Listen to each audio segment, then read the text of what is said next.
Hi, it's Lori, and welcome to week 3 of A Month of Miracles. I would like to take this opportunity to just share some insights that can maybe be helpful in understanding this course. The framework provided by A Course in Miracles presents that life is a dream or an illusion, that we are just dreaming, and that perspective invites us to question the nature of the reality that we believe to be true. This idea can be very challenging to accept initially. I know I had a lot of problems with it in the beginning, yet it holds the potential to unlock a deeper comprehension beyond our daily experiences. So when we start thinking about the illusion, it's essential It's essential to recognize that our individual perceptions of the world are largely shaped by our past experiences. Often, these perceptions lack the clarity and guidance that can come from God, leading us to navigate life as if we're trapped in a bad dream. This experience can often feel chaotic, frightening, and overwhelming. It's a space where fear dominates and overshadows the light of truth. And for many of us, that's what's brought us here to this course, because we want to be free of the terror that we, maybe consciously or unconsciously, experience every day.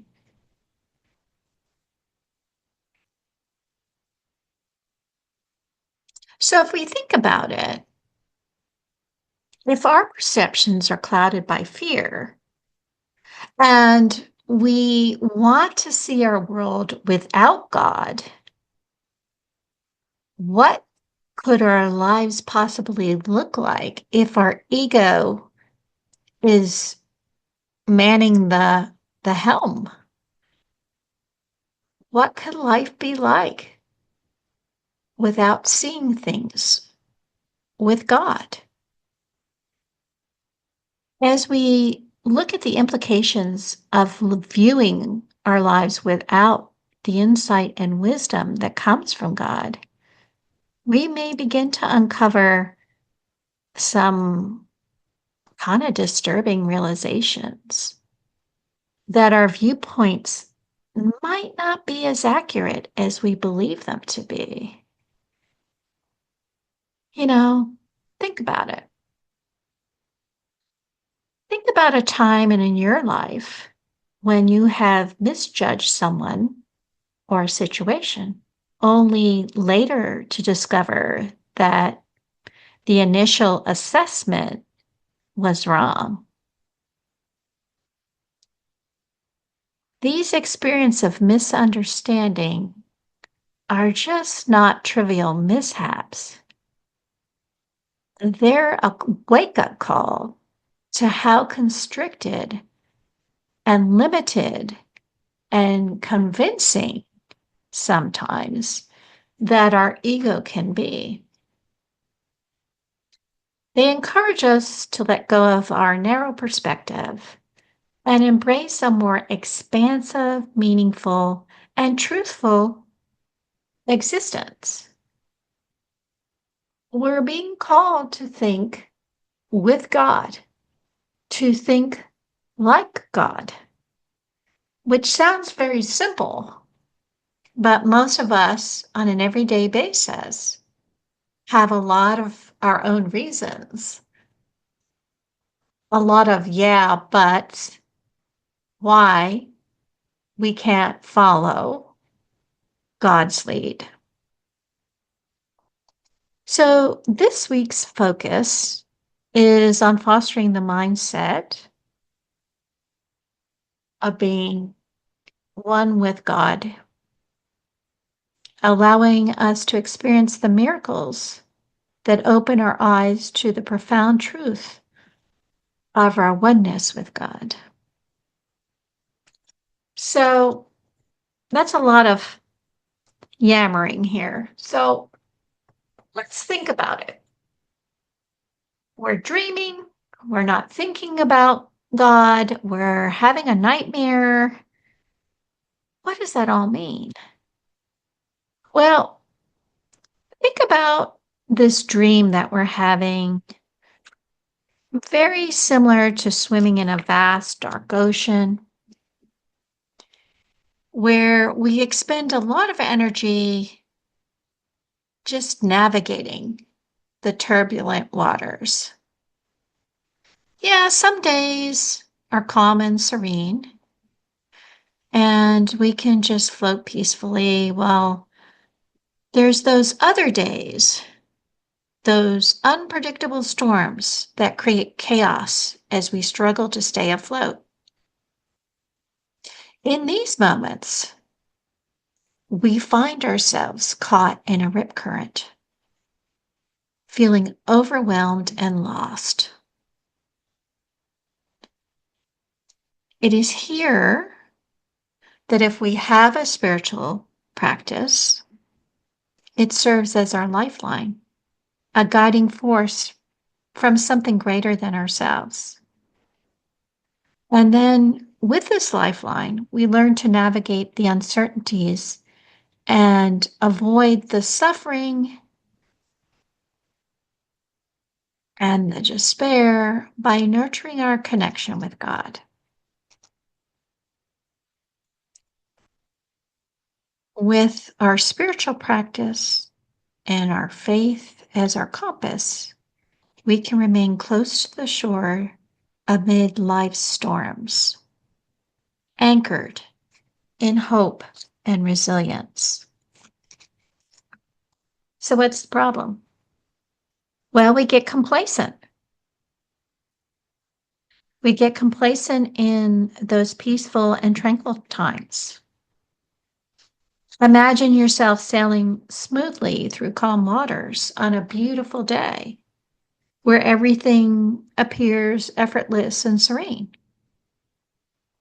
And it's in these moments, it can be all too easy to wander away from the consistency of our spiritual practice. However, much like that ever changing ocean, life has a way of shifting dramatically without warning. Challenges that we don't see coming may be just lurking underneath the surface, ready to emerge and disrupt our calm. Before we realize it, we might find ourselves caught in a powerful current of issues and stress that we are just not prepared to face. This is where the strength and focus that we have cultivated through our mindfulness and reflection in our spiritual practice become an invaluable asset in navigating those turbulent times. I had a client once that came to me. I had seen them consistently for a while, and they were consistently practicing, and then over time, um, life just went on, and we lost touch. A couple of years went by, and then they were caught in a very traumatic situation, and they called me. And as I listened to them on the phone, they kept saying, I used to have so much faith, and I don't have it anymore. What happened? And I said, your faith is like Christmas lights. You had Christmas lights up, but then you found that seasons were changing in your life, and you took the Christmas lights down and you put them up in the attic, and now you need them right away and you can't find them. They're still there. Your faith is still there. You just need to sit back and think about where that connection can be found. It's better to keep a consistent practice than have to recultivate in a time of troubling sorrow or overwhelming stress. So it's important to remember that your commitment to your spiritual practice is not just something you do in your life. It's like an accessory that you carry around, but rather it's an essential lifeline that you're going to need. These practices equip us with the resilience and grace needed to confront life's unexpected twists and turns. They serve as anchors in those stormy seas, keeping us grounded and centered when everything around us feels out of control. But do we have enough time for spiritual practice? Which brings us to the next concept in A Course in Miracles, this concept of time. In A Course in Miracles, time is described as an illusion perpetuated by our ego. And our ego loves to just live in the past, ruminating over our mistakes, or our ego loves to keep us paralyzed with worry about what's going to happen. This mindset can create a false sense of separation from God and also our own divinity.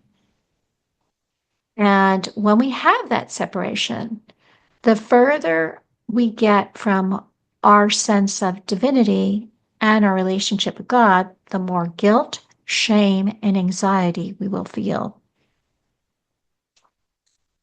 So, what the Course is pretty much showing us here is that this perception of time distracts us from what truly matters, which is the present moment.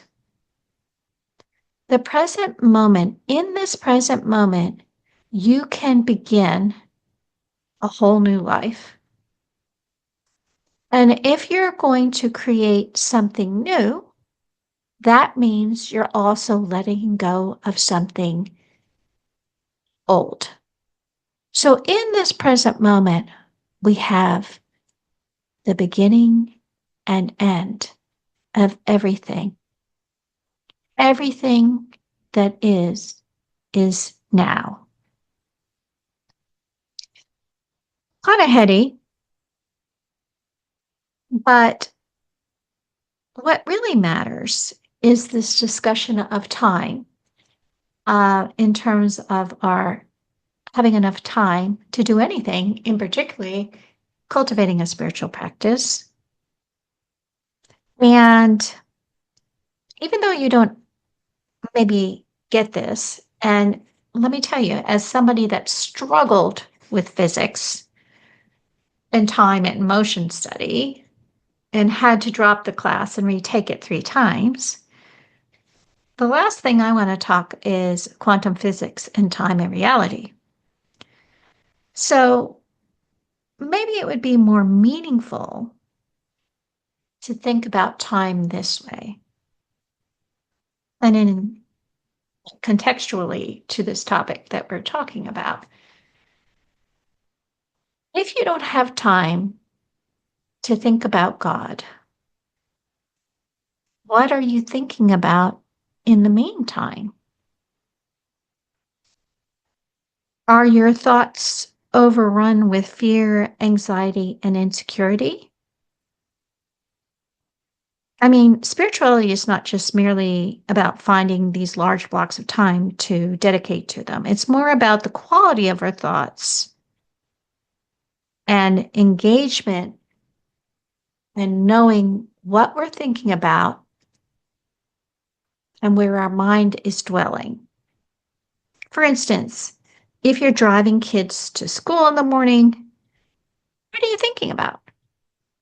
Obviously, you're not in the lotus position um, doing pranayama breathing, and that's not what's required here. I'm being facetious. But as we're driving our kids to school, what thoughts are occupying your mind? Are you worried about what did they have their lunches? What time you're going to have to pick them up? How are you going to get everything done in that time frame before you have to pick them up? What you're going to have for dinner, getting kids to practice all of those thoughts that go on. Or perhaps you're busy at work and you have a lot of demands and timelines and deadlines. Where's your mind? Are you in a mental chatter spiral with stress? Or do you have the ability to steer your mind towards something more uplifting and more deeply encouraging? All awareness happens in the here and now. And so when we talk about time, we're talking about the now. It's about intentionally aligning our minds with a higher perspective during our daily activities. Whether you're folding laundry or managing an intricate spreadsheet, we possess the capacity to navigate our inner dialogue with honesty, hope, and authenticity.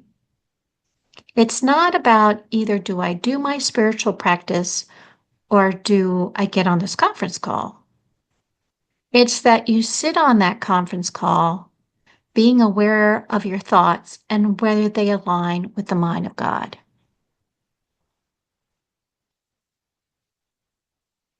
So next, it would be probably very beneficial to revisit why you're taking this course and what initially drew you to this practice. A lot of people want to have a meaningful change in their life, and that's what initially brings them to A Course in Miracles. But if we stop and think about it, if we're in a separation state and we're looking at our lives without God, and we're dreaming in this bad dream, most of what we've created and most of what we've experienced has been constructed by the ego. And therefore, if we ask Truth or Holy Spirit to step in, we're going to have to clean some stuff up. And so it's not an either or situation as well. It's I need the truth of God to step into my life. It's not I need the truth of God to just take these things but leave these things here. So why are we having this discussion? Because when we start bringing the truth of the Holy Spirit in our life, there are some things that are going to have to go. Parts of our personality. Perhaps we've constructed these lives where we need to be the center of attention and always on, and as we ask Holy Spirit to be in our life, we become quieter. Things that used to excite us and that we were all wrapped up in, we find ourselves not as interested in. As we develop a deeper relationship with Holy Spirit and start asking questions about the relationships in our lives, we get very honest with ourselves about why we are in certain relationships and whether they're healthy for us. And we might find ourselves letting go of those relationships. So it's important to know that as we begin to move the earth beneath our feet in this reconstruction with the Holy Spirit, it might be a little bit uncomfortable. We might see things leave. We might see ourselves change. We might have to look at parts of ourselves that we hate to look at or we have trouble admitting to. And that's all part of the game. So it's important not to judge ourselves. In fact, as we get deeper and deeper in the course, we're going to find that judgment is something we're going to have to relinquish.